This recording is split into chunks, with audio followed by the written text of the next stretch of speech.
2019년 돌아보면 꼭 오늘 날씨 같았던 것이 제 인생인 것 같습니다.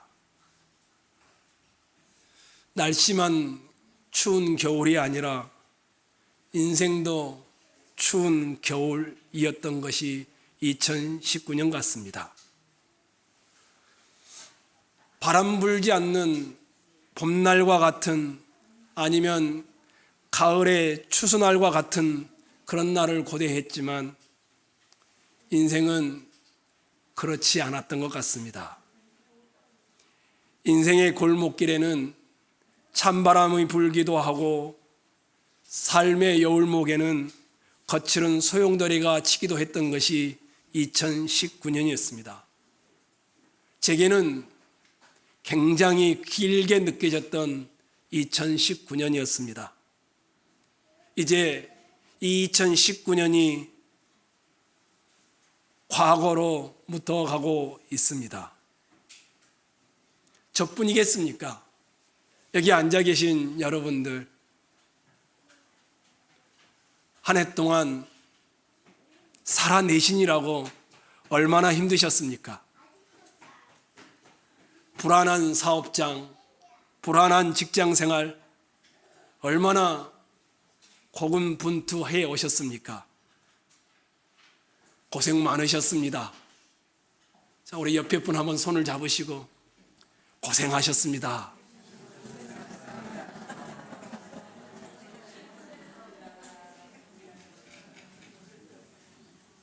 뿐만 아니라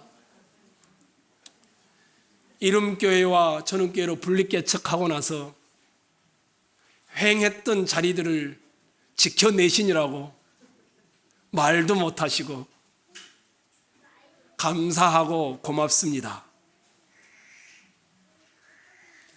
조금 있으면 약 50분 정도인데 이제 2020년이 되는데 여전히 우리 눈에는 그날이 그날 같기도 하고 희망이 안 보이기도 하지요. 근데 겨울 다음에는 뭡니까?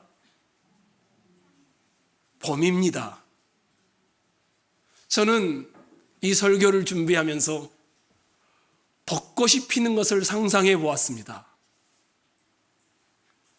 겨울은 봄을 잉태합니다. 찬바람과 눈보라 속에서 봄이라는 벚꽃이 피어오르는 여러분과 저의 2020년의 생이 되기를 주의 이름으로 축원합니다. 김남조라는 시인이 이런 시를 썼습니다. 생명은 추운 몸으로 온다. 벌거벗고 언 땅에 꽂혀 자라는 초록의 겨울보리. 생명의 어머니도 먼 곳 추운 몸으로 왔다. 진실도 부서지고 불에 타면서 온다. 버려지고 피 흘리면서 온다. 겨울 나무들을 보라. 추위의 면도날로 제 몸을 다듬는다.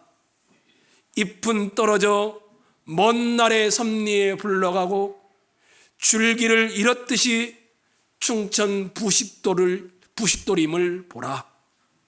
금가고 일그러진 것, 이것을 사랑할 줄 모르는 사람은 친구가 아니다. 상한 살을 헤집고 입 맞출 줄 모르는 이는 친구가 아니다. 생명은 추운 몸으로 온다. 한방눈 눈속이 속에 봄이라는 따뜻한 생명이 오고 있으니 여러분, 겨울의 인생들 속에 눈보라 속에 봄이 오고 있음을 기대하시라.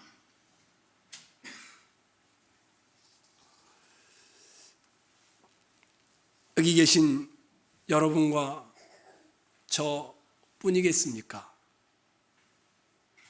여러분이 오늘 읽었던 고린도전서 13장은 굉장히 로맨틱한 사랑장이라고 합니다. 근데 사실은 이것이 나오게 된 배경은 처절한 겨울과도 같습니다. 얼마나 겨울이었는지 제가 잠시 설명해 볼까요?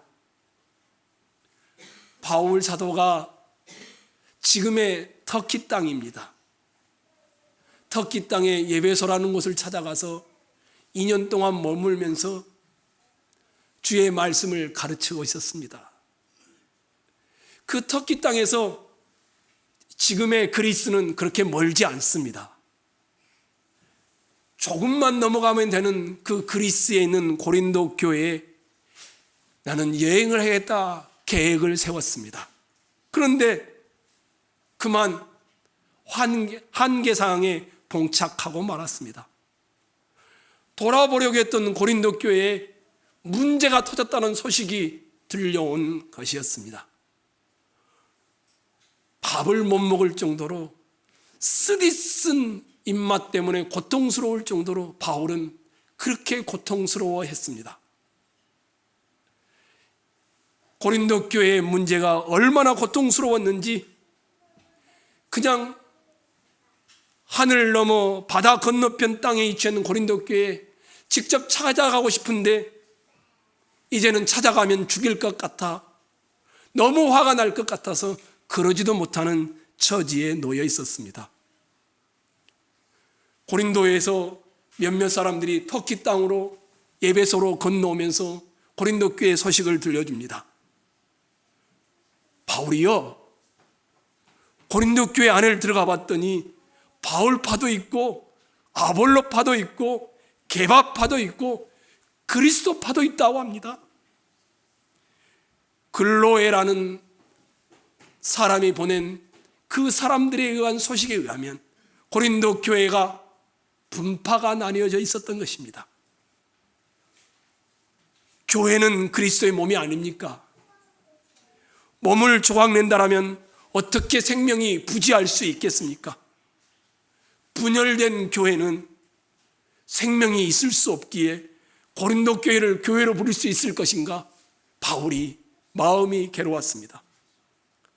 그런데 이보다 더 경악스러운 소식이 자연스럽게 들려온 것이었습니다. 고린도 지역도 아닌 고린도 교회 안에 음행이 있다라는 소식이었습니다. 아버지의 아내 또는 첩을 그 아들이 취했다라는 것이었습니다. 고린도 교회 이 세상은, 고린도 지역에 있는 이 세상은 온갖 음란한 짓으로 인하여서 세계적으로 음란으로 유명한 도시였습니다. 그런데 고린도 교회 내에 심지어 이 세상에도 없는 그런 음란이 있다라는 소식이 전해온 것이었습니다. 그런데 고린도 교회가 그 음란의 문제를 아주 슬그머니 넘어가면서 아닌 것처럼 가볍게 처리해 버렸다라는 것입니다. 바울의 마음이 시커멓게 타들어가기 시작했습니다. 조금만 더 있으면 저 고린도 교회는 이제 교회는 고사하고 세상으로부터 크나큰 조롱을 당하겠구나. 이럴 때쯤에 또 다른 소식이 들려오는 겁니다. 바울 사도요, 고린도 교회 성도들끼리 사사로운 이익을 위해 세상 법정에다가 고소를 했답니다. 이런 내용이 전해온 것이었습니다. 뿐만 아니라 고린도 교회 안에 혼돈이 일어났습니다. 우상의 제물을 먹어야 되는지 말아야 되는지, 결혼을 해야 되는지 말아야 되는지, 사도 바울이 진짜 사기꾼인지 진짜 목자인지, 성찬을 먼저 할 것인지 나중에 할 것인지, 성령의 은사에 대하여, 부활의 진리에 대하여 혼돈이 일어난 교회가 고린도 교회였습니다. 고린도 교회는 교회가 아닌 것처럼 바울의 귀에 들려왔습니다. 한 번은 인편으로, 한 번은 소문으로, 한 번은 서신으로 사도 바울은 고린도 교회의 나쁜 소식을 접하면서 몸서리 칠 수밖에 없었습니다. 아마도 그의 겨울이 가장 추웠다라면 가장 추웠던 겨울보다 훨씬 더 바울의 마음을 춥게 만든 것이 고린도 교회였습니다. 2019년을 돌아보면 저 개인적으로도 굉장히 추운 겨울과도 같았습니다. 근데 저뿐이겠습니까?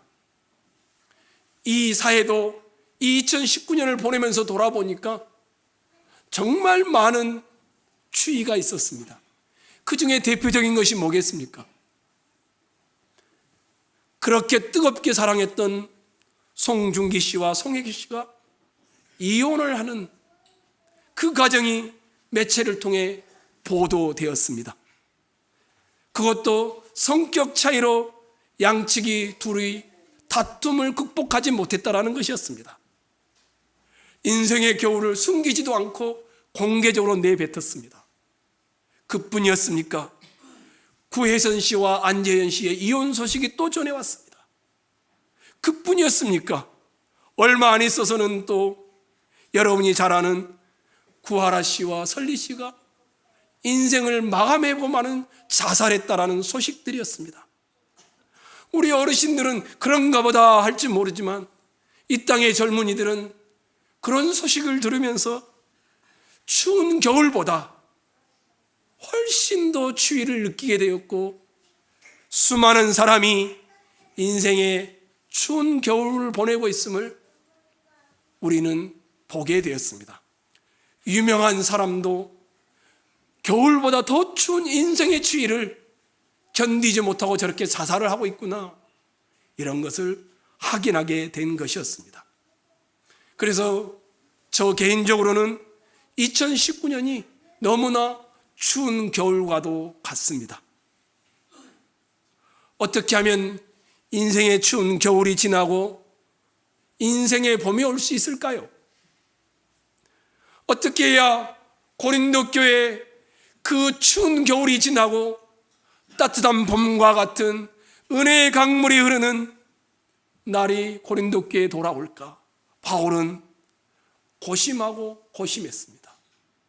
그리고는 여러분과 제가 읽었던 13절밖에 안 되는, 200단어도 채 안 되는 자그마한 글로 고린도 교회의 추운 겨울을 이겨내고 봄이 오기를 소망하며 고린도전서 13장을 기록해 놓은 것이었습니다.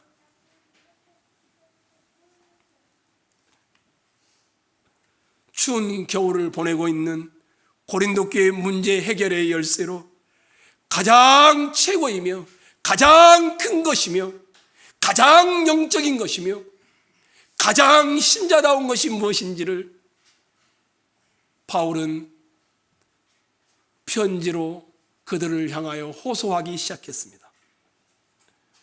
가장 인생에 좋은 길이며 가장 가야 할 길이며 가보지 않은 사람은 길을 만들어야 할 길이 어떤 것인지를 보여주기 시작했습니다.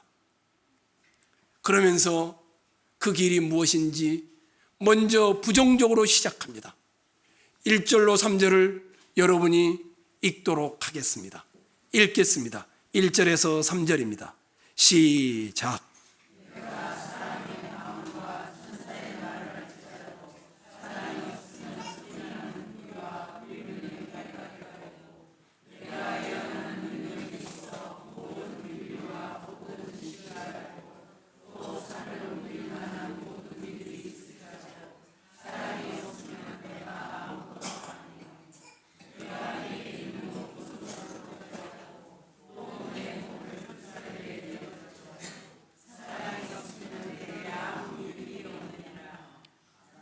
예, 거기까지입니다. 내가 사람의 방언과 천사의 말을 할지라도 사랑이 없으면 소리나는 구리와 울리는 꽹과리가 된다. 지상에 있는 수백 가지 언어를 다 한다 할지라도, 하늘의 언어를 말한다 할지라도, 엄청나고 특별한 재능을 가진 것이 틀림없지만, 대단한 사람인 것이 틀림없지만, 까딱하면 아무런 가치가 없는 것이 되고 만다라고 합니다. 사랑이 없으면 언어는 잡음이 되고 소음이 되며, 기적적이며 천재적이며 하늘의 언어를 말한다 할지라도 사랑이 없으면 소리나는 구리와 울리는 꽹과리에 불과하다라고 합니다. 시끄럽다라는 것입니다. 사랑이 없는 언어, 장황하게 늘어놓는 논리, 사람을 괴롭히는 소리에 불과하다라는 것입니다. 사랑이 없으면 사람의 이 혓바닥은 뱀의 혓바닥과 같아서 천사의 입술처럼 보이지만 마귀의 입술이 된다라는 것입니다. 이 정도가 아니죠. 내가 예언하는 능이 있어 모든 비밀과 모든 지식을 알고 또 산을 옮길 만한 모든 믿음이 있을지라도 사랑이 없으면 내가 아무것도 아니야. 예언 앞을 내다보는 것, 산을 옮길 만한 믿음, 굉장한 것 아니겠습니까? 사랑이 없으면 알맹이 없는 껍데기에 불과하다는 것입니다. 사랑이 없는 지식, 아무리 석박사기를 많이 가해도 허무하며 쓸모없다라는 것입니다. 사랑이 없으면 아무리 숨기운 일들을 밝혀내는 지식을 가졌다 할지라도, 이미 나타난 일들을 통째로 아는 지식을 가졌다 할지라도 아무것도 아니라고 합니다. 사랑이 없으면 거대한 산을 옮길 만한 믿음이 있을지라도 아무것도 아니고 허상일 뿐이라고 합니다. 여기에 그치지 않죠. 내가 내게 있는 모든 것으로 구제하고 내 몸을 불사르게 내어줄지라도 사랑이 없으면 내게 아무 유익이 없느니라. 많은 재산을 가지고 이웃을 나눠주는 구제를 하고 있어도, 자기 몸을 들여서 가정을 위해서, 사회를 위해서, 교회를 위해서 헌신하고 있어도 사랑이 없으면 nothing이라고 합니다. 아무것도 아니라는 것입니다. 사도 바울은 고린도 교회를 향하여 가장 크고 가장 위대하고 차가운 겨울을 보내고 따뜻한 봄을 맞이할 수 있는 인생의 열쇠를 제공하는데 먼저 부정적으로 시작합니다. 사랑이 없는 언어, 사랑이 없는 하늘의 언어들, 사랑이 없는 지식들, 사랑이 없는 믿음, 사랑이 없는 물질, 사랑이 없는 산을 옮길 만한 믿음, 조금 가치가 있다, 그래도 칭찬할 만하다, 이렇게 말하지 않습니다. nothing이라고 영어로는 그렇게 되어 있습니다. 아무런 가치가 없더랍니다. 지금 고린도 교회는 분당을 지어서 갈기갈기 찢겨 있습니다. 지금 고린도 교회는 교회 안에 음행이 가득해서 냄새가 곳곳에서 나는데 사람들은 못 맡고 있습니다. 지금 고린도 교회는 교우들끼리 싸워서 세상 법정에서 이익을 차지하고자 멱살을 잡고 있습니다. 지금 고린도 교회는 방언이 최고야, 신유가 최고야, 은사의 자랑질을 하고 있었습니다. 이래저래 고린도 교회는 혼돈 속에 있었습니다. 고린도 교회는 심지어는 부활을 믿지 않는 불신하는 교회로 나아가고 있었습니다. 고린도 교회를 만약에 교회라고 부른다면 가장 육신적이고 세속적인 교회였습니다. 고린도 교회를 사람으로 비유한다면 여기에 앉아있는 꼬마아이들, 라온이나 하준이나 지차녀와 같은 갓난 아이와 같은 그런 모습에 불과했습니다. 고린도 교회는 밥을 먹기는커녕 우유도 못 먹을 만큼 세속화되어 있었습니다.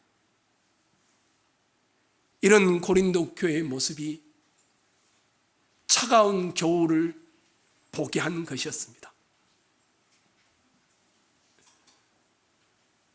부정적으로 시작했던 이 고린도 교회를 향하여 어떻게 하면 그러면 봄을 맞을 수 있는지 이번에는 긍정적으로 나아가기 시작합니다. 어떻게 해야 벚꽃이 인생에 필 수 있는지, 어떻게 해야 삶의 자리에 따뜻함을 느낄 수 있는지, 어떻게 해야 신앙의 겨울이 끝나고 봄이 올 수 있는지, 어떻게 해야 고린도 교회가 세속적인 교회에서 건강한 교회로 바뀔 수 있는지 4절로 7절을 여러분이 한번 읽었으면 좋겠습니다. 한번 같이 읽도록 하겠습니다. 4절에서 7절입니다. 시작.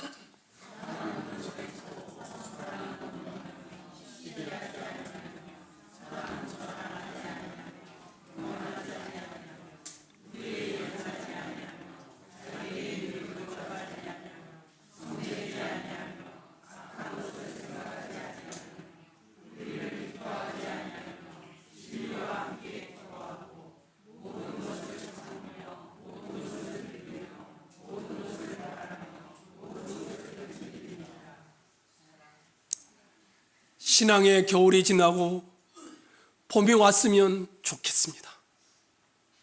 여러분의 인생에도 차가운 겨울이 지나고 봄이 오기를 주의 이름으로 축원합니다. 사랑이 답입니다. 말이 아닌, 지식이 아닌, 돈으로 베푸는 것이 아닌, 몸을 내어주는 것이 아닌 사랑이 답이라면 그 사랑은 도대체 뭡니까? 이렇게 시작합니다. 사랑은 오래 참고, 사랑은 온유하며, 사랑을 뭐라고 하냐면 오래 참는 거라고 합니다. 온유는 뭐냐면 강직하면서도 부드러움이라고 합니다. 7절을 보시면 모든 것을 참으며 모든 것을 견디느니라. 아, 사랑이란 뭔가? 오래도록 기다리며 참아주는 것이라고 말합니다. 여기에 그치지 않습니다. 사랑은 투기하는 자가 되지 아니하며, 사랑은 자랑하지 아니하며, 사랑은 교만하지 아니하며, 욕심내지 않는 거라고 합니다. 경쟁하는 마음이 아니라고 합니다. 뿐만 아니라 무례히 행치 아니하며, 자기의 유익을 굳지 아니하며, 성내지 아니하며, 악한 것을 생각지 아니하며, 한마디로 말하면 사랑은 오래 참는 것이고 욕심내지 않는 것이고, 사랑은 상대방을 존중하는 것이라고 합니다. 사랑은 나를 가난하게 하고 남을 부요하게 하는 것이며, 사랑은 상대방을 보배롭게 여기는 것이라고 합니다.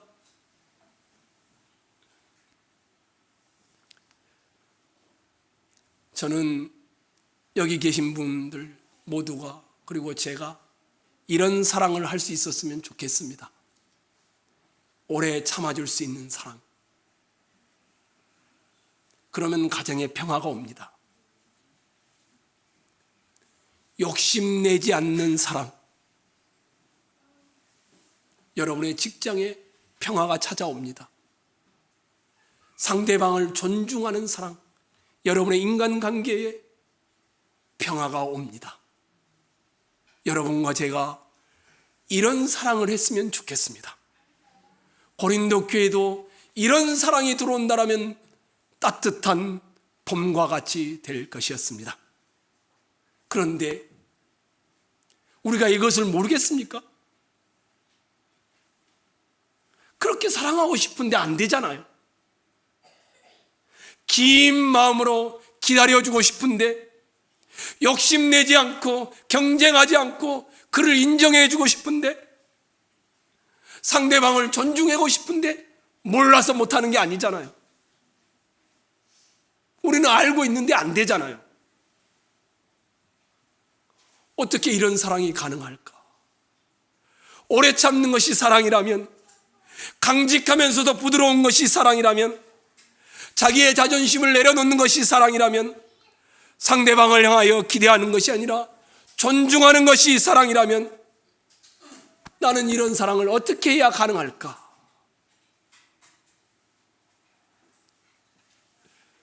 송중기 씨와 송혜교 씨가 이렇게 말했습니다.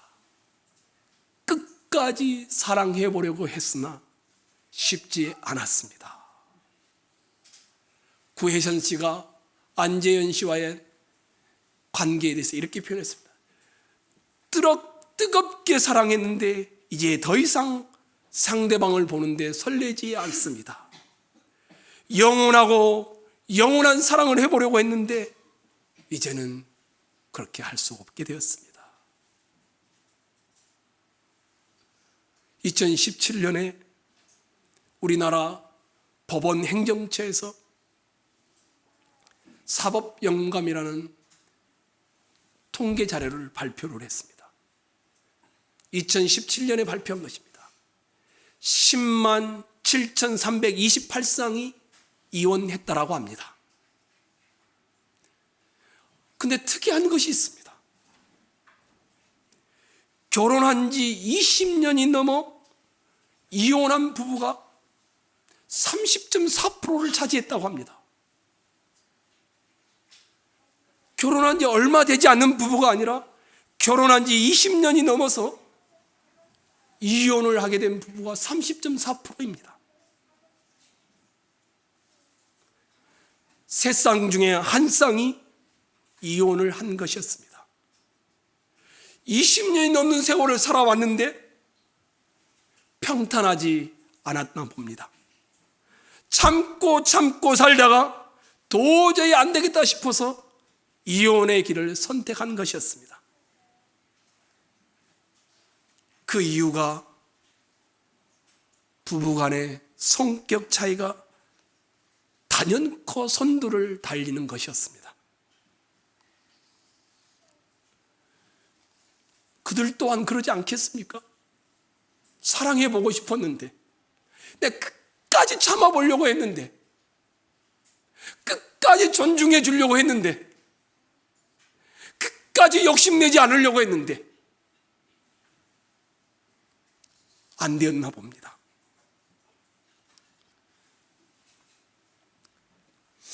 불교인 쌍용사라는 곳에서 사보집을 냈습니다.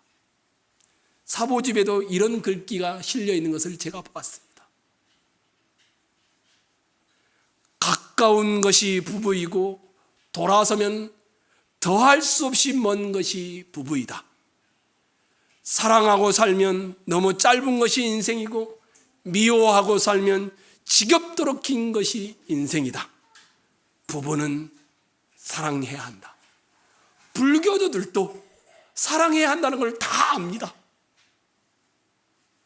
근데 안 된다라는 겁니다. 우리는 어떻게 해야 합니까? 어떻게 하면 긴 기다림의 이 사랑, 욕심내지 않는 이 사랑, 상대방을 존중하는 이 사랑을 할 수 있습니까? 8절로 12절을 여러분이 읽었으면 좋겠습니다. 읽도록 하겠습니다. 8절에서 12절입니다. 시작.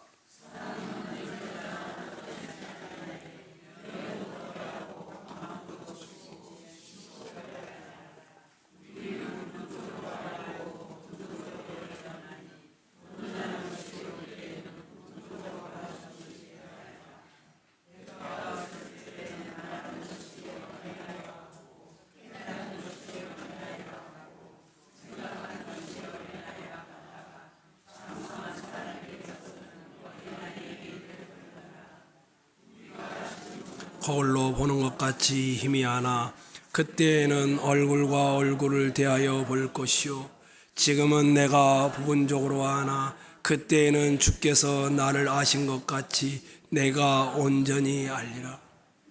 8절로 12절을 한마디로 줄이면 영원한 사랑은 이 땅에서 불가능하다는 것입니다. 사랑은 영원하지만 이 땅에서는 일시적인 것이고 부분적인 것이고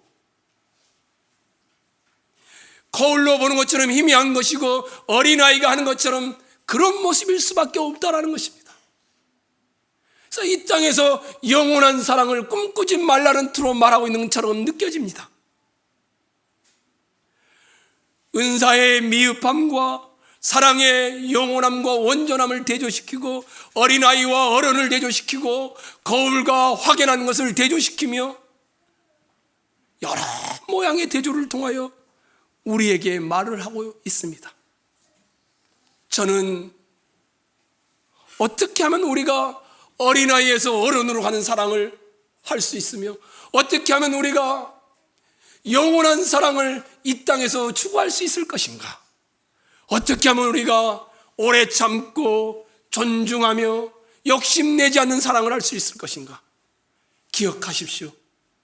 절대 완벽한 사랑을 이 땅에서 할 수 없습니다. 여러분이 성자라고 해도 이 땅에서 완벽한 사랑은 불가능합니다. 그러면 어떻게 해야 합니까? 어떻게 해야 합니까?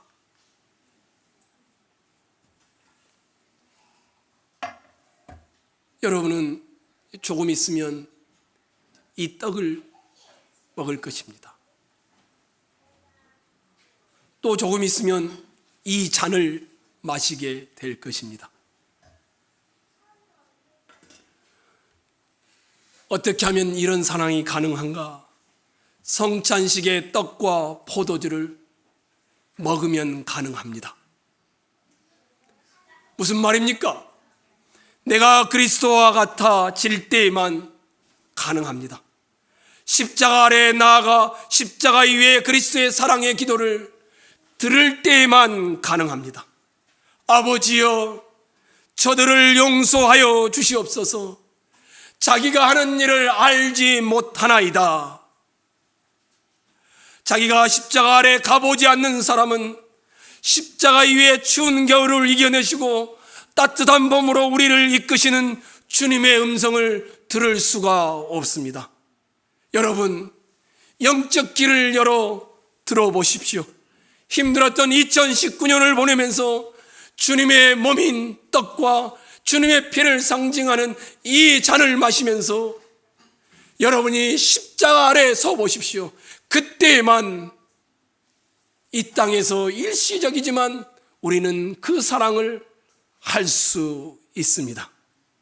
사랑하는 성도 여러분, 오래 참는 사랑, 욕심내지 않는 사랑, 상대방을 존중하는 사랑, 일시적인 것이 아닌 영원한 사랑, 부분적인 것이 아닌 온전한 사랑, 희미한 것이 아닌 확연한 사랑을 하고 싶다라면 매일매일 이 십자가 앞에 나아가 그리스도의 몸과 그리스도의 피를 상징하는 이 잔을 대하십시오.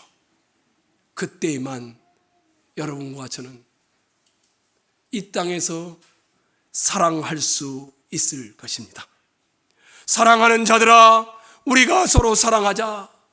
사랑하는 자들아, 우리가 서로 사랑하자. 사랑은 하나님께 속하는 것이니 사랑하는 자마다 하나님으로부터 나서 하나님을 알고 사랑하지 아니하는 자는 하나님을 알지 못하나니 이는 하나님은 사랑이심이라. 하나님의 사랑이 우리에게 이렇게 나타난 바 되었으니 하나님이 자기의 독생자를 세상에 보내심은 그로 말미암아 우리를 살리려 하심이라. 사랑은 여기 있으니 우리가 하나님을 사랑한 것이 아니요 하나님이 우리를 사랑하사 우리 죄를 속하기 위하여 화목제물로 그 아들을 보내셨습니다. 사랑하는 자들아, 하나님이 우리를 사랑하셨은즉 우리도 서로 사랑하는 것이 마땅하도다. 언제만 사랑할 수 있는가? 언제만 참아낼 수 있는가? 언제만 욕심내지 않는 사랑을 할 수 있는가? 언제만 상대방을 존중하는 사랑을 할 수 있는가? 십자가 앞에 나아가 그리스도를 먹음으로 여러분이 그리스도처럼 될 때에만 가능합니다. 사랑하는 성도 여러분, 추운 겨울의 인생을 끝내고 따뜻한 봄을 맞이하고 싶습니까? 사도 바울은 하나님의 세계를 들여다보면서 이제 결론을 맺고 있습니다. 그런즉 믿음, 소망, 사랑 이 세 가지는 항상 있을 것인데 그 중에 제일은 사랑이라. 여기서 말하는 이 사랑은 여러분과 제가 매일 십자가 앞에 나아갈 때만이 저 영원한 것을 현실에 끌어와서 할 수 있는 사랑을 의미합니다. 길이 끝나는 곳에서도 길이 있다. 길이 끝나는 곳에서도 길이 되는 사람이 있다. 스스로 범길이 되어 끝없이 걸어가는 사람이 있다.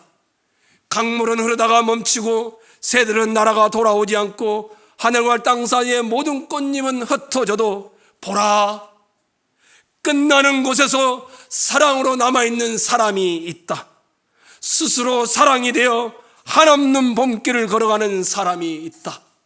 정호성 시인의 봄길이라는 시입니다. 사랑이 길을 만든다고 합니다. 사랑이 길이 끝나는 곳에 새로운 길을 만들어낸다고 합니다. 사랑이 추운 겨울을 끝내고 봄을 가져온다고 합니다. 그리스도의 십자가 앞에 여러분은 이 시간 이 떡과 이 잔을 마시면서 나아갑니다. 여기에 있는 아이들과 다 함께 먹으면서 주여, 우리 가정에 따뜻한 봄날이 오게 하옵소서. 2020년 우리 가정에 추운 겨울이 사라지고 영원한 사랑이 샘솟게 하옵소서. 이 믿음으로, 이 소망으로 이 떡과 이 잔을 온 가족이 함께 대하시기를 주의 이름으로 축원합니다.